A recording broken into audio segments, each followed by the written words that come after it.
strictly rap. And when we're talking rap, a very important artist in the game in terms of lo-fi. He's been tapping into his drill bag recently as well. He can do it all.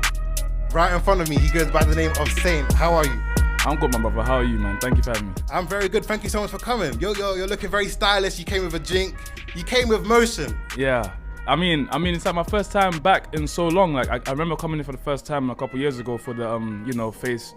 It was like Christmas, around Christmas. It was Christmas a couple years ago. Yeah. And like that, just being back here again is like so mad. 100%. And nostalgic. Since then, you've grown so much over like 2-3 years. I feel like 3 years in rapper years is a lot more time because you're putting in so much work every single day. I mean, yeah, I like to believe, but it definitely, it's like, yeah, when you say 3 years, you put it like that, it feels like it's been long, but to me, it feels like everything just been happening like fast. Super quick.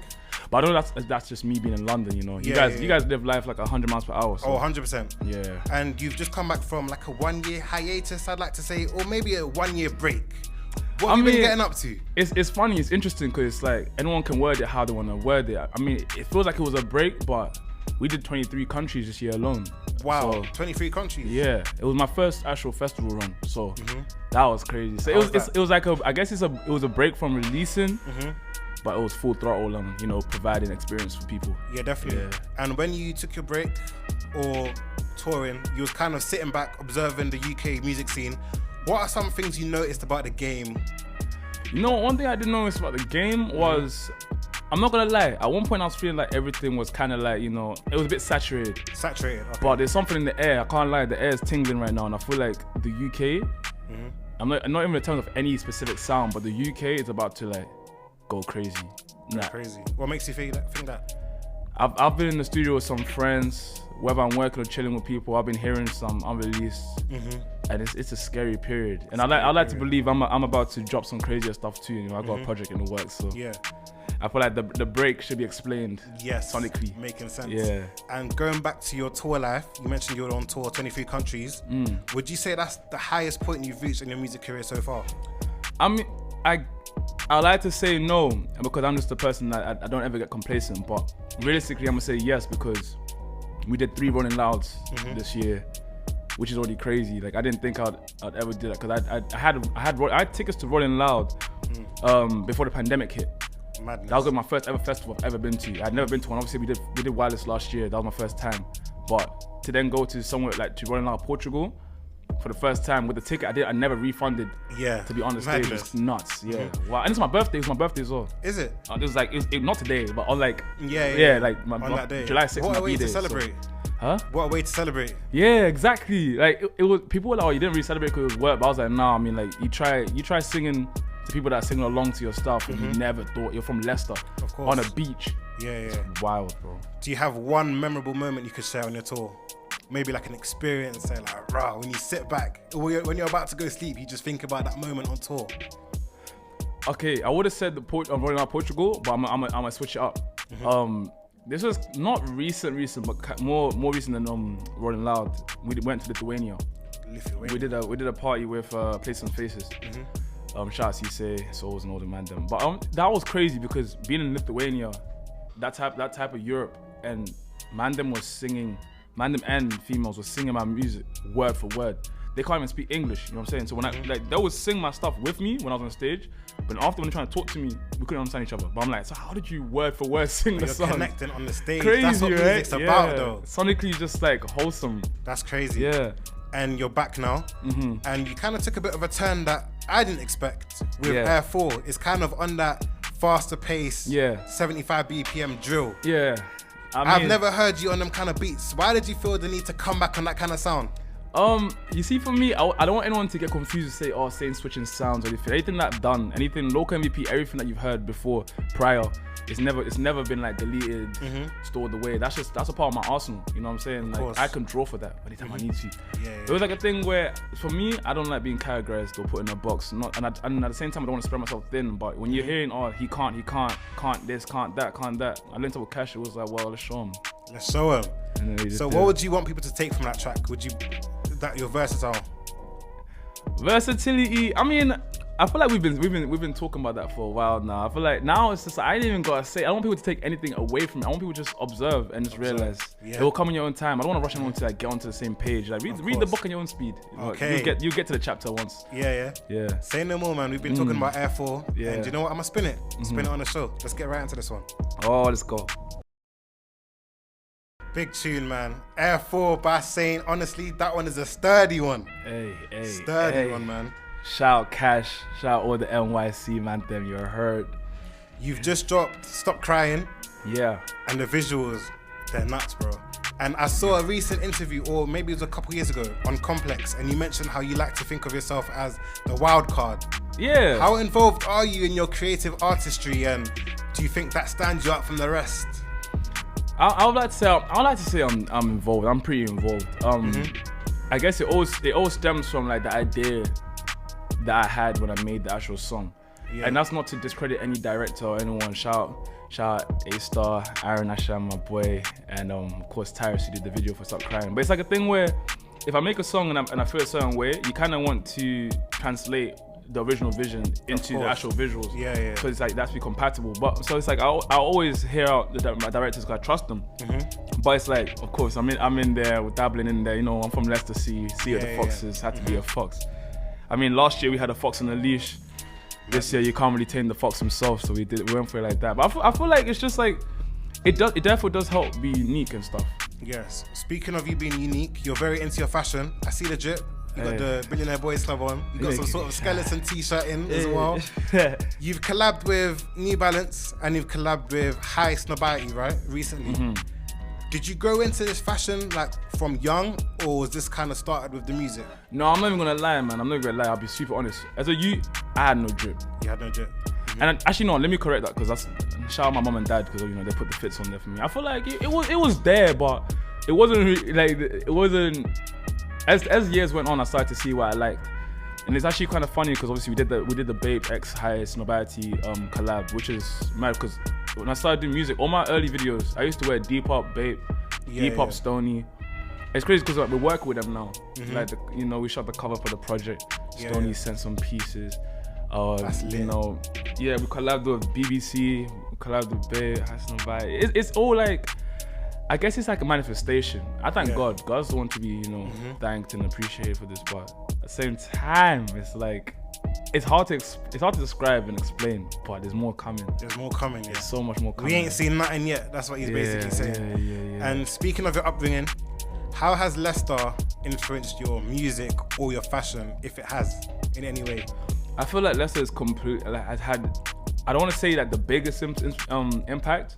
But it's definitely had one of the largest impacts on my music because my music is actually just based on my personality, and personality comes from surroundings, upbringing, environment. Of course. So, and I guess that's also where the sayings local MVP comes from. So, I'm like super grateful to my C, and that's why I'm so excited to give back. Yeah, I can tell. Yeah. And you were inspired by the likes of Nux and A2 growing up in Leicester. Yeah. Trying to break the London fan base growing up in Leicester, did you feel like you had a tall mountain to climb? Yes and no. The reason why I say no is because I didn't actually deep that I wanted to do music. I never stepped into the music thing saying I want to be a musician or a rapper or whatever you want to call it. I just want to play basketball, bro. Oh, swear. Yeah, this was like the side quest. Then it just happened to be one of them ones where when you come to realize your side quest is taken over, it was too late because I was already like on Zoom calls during COVID with like Sony, Universal, one and all them, and I was just thinking like raw.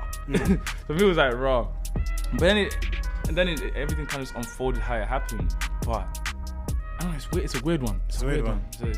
And your second release, Round and Round, up to 38 million streams on Spotify. How did you crack the code so early? My brother, it's funny. People ask me this question, and I say, I'm on the same page as you, bro.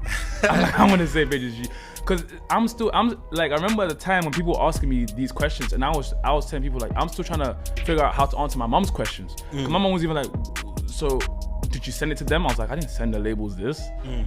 Actually, I did send one label something one time. But I was like, I didn't expect this to happen, and it kind of just happened. So my whole thing is like, it's also proving to my C, like, yo, you can do this. If I didn't plan for this to happen and this happened, what can happen for you if you don't plan, but you stick to your mind to something? Of course, yeah. You'd be surprised. Yeah. You're going back and forth, London and Leicester. Let's be honest here. London's dead, isn't it? London's dead. What's your thoughts on London? I wouldn't say London's dead for sure. I wouldn't say it's dead. No, it's I find London very interesting. Very interesting. Yeah, there's a lot to learn because there's a lot happening, a lot more happening. It's a major city, capital in fact of the UK. Come on, geography and that, but it's like, well, if you put it in comparison to my hometown, Leicester, there's a lot of differences. Yeah. So when you've already grown up in one spot and then you go to another spot, there's so much for you to. There's so many differences you can spot. So it's like I'm very distracted and interested and satisfied with that already as it is. But now I'm at a point where I now know the differences, so I can balance and I know if I want to do something and I need to be over there, I can be over there. If I'm going to be over here, I can be over here. Is there something that's weird in Leicester that's totally normal in London versus normal in London that's weird in Leicester? I guess because it's a small town, a lot of people know each other, which I'm pretty sure in London is the same. But because it's a bit where it becomes different is that everyone kind of knows each other, and you're more likely to just be nice to each other. Not saying people in London are not nice to each other, but I guess like in London, because it's faster, people don't have enough time to be as nice as they could to each other. You bump someone, like I was saying before we started this, you bump someone on the train in London, you're more likely to get a WTF. You bump someone in Leicester when you come off the train, you're more likely to be like, oh, I'm sorry, oh, no, it's alright. But it's like the speed difference is like, yo, you had enough time to say that and acknowledge one another. Over here it's kind of like, yo, but I got this meeting here, I need to be, I'm in East, I need to get to West. Yeah. I want to do this, so I'm going to miss my train, I'm going to miss my bus. Exactly. Everyone's just walking at fast pace. Or you're already just getting hit with the, what ends you from? Nah, them are dead. Leicester's so small, you can't even do that. We're basically on the same side. There's no West Leicester, South Leicester, North Leicester. There is Leicestershire though, which is like the outskirts. Okay. Okay. I studied in the Leicestershire's. Down, yeah. Cool. Before the last part of our interview, we're gonna spin this one. This is Saint's most recent track. Stop crying. So cool. Let's recap. Yeah, you had 2 very successful tapes in 2021. Went on tour, and now you're back with some new music. In my eyes, you're turning over a new leaf. What can people expect in this new chapter? They can expect a whole different tone of a leaf, but still related to the same leaf that you read beforehand, because it's coming from the same tree, right? So of course, come from the same roots and everything. I feel like it's, as you said, with stop crying, like just unapologetically being myself. I want other people to start taking that into their own hands. Because like, don't get it twisted. I'm not saying no one is their own person, but sometimes you can get lost within, a movement, a sound, or a liking for an artist, and you get a bit stuck in that. And it's like, not saying anyone's done it for me, but if you have, it's like, I'm just reminding you, like, be yourself, and that's why you're even listening to my music in the first place, because you like me for me being myself. Yeah, definitely. So what's gonna happen for you if you're yourself? Of course. I want someone else to embrace that and take that in. Yeah. Tell anyone that's hating on your thing, your steez, your drip, your riz, your talent. Tell them stop crying. That's what it's for. You're that guy, you're that girl. Yeah. And you're tapped into UK culture, and you're in the US all the time. I feel like, or you're out and about. It seems it. Do you have any collaborations coming out soon? Yup. 100%. I have like some surprising ones.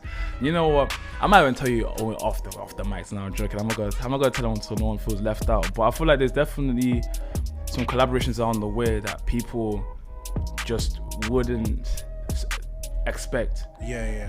For me, it's like when someone tells me that they know my moves, I'm disinterested anymore. Like, you can't know my next move. So I feel like with the next move, it's gotta be something that you guys have heard before. People like MVP, people like the local sounds, but on a bigger scale. That's what's coming, yeah. Of course. And every week on my show, I like to put on artists that people haven't heard before. Is there one upcoming artist that you just want to shine a bit of light on? Oh, I'm gonna give it to 2 of my boys from Leicester, because they're both coming up, and I feel like they're very unique, and it's something else, something again that just like myself you wouldn't expect to come from a city of Leicester. So people need to check out TT Show and TK. Really good. TT Show and TK. If you want specific songs, TT Show, listen to Fourth Side, and TK, I'm gonna say listen to Sticks and Paws. Okay. So, yeah. All right. Versatile. Appreciate that, man. Listen, is there any messages you want to give to the listener before we end the interview? 100%. No matter what you're doing, like you're never gonna feel 100% confident about it if you're doubting yourself. So you gotta learn how to teach. You gotta teach yourself how to believe in your own source. And if anyone else has doubts, it's like one of those ones where, think about it. If you actually get that dub and that person that hate on your thing is taking that L, just think of that feeling. It's gonna feel exactly how you think it. You should be a philosopher of some kind. I'm not that smart. Listen, Saint, thank you so much for coming through, man. We're supporting you at Reprezent. I'm definitely gonna be spinning your upcoming tracks. Yeah. Tell us where to find you on the socials. Honestly, if you want to find me on Instagram, I'm bad with social media, but if you find me on Instagram at ys.saint, ys.saint. On YouTube, you can just find it as Saint, and Twitter, I believe it is the same. Same, yeah? Yeah. All right, cool. Let's play this one. This one is Summer is Blue. Let's go.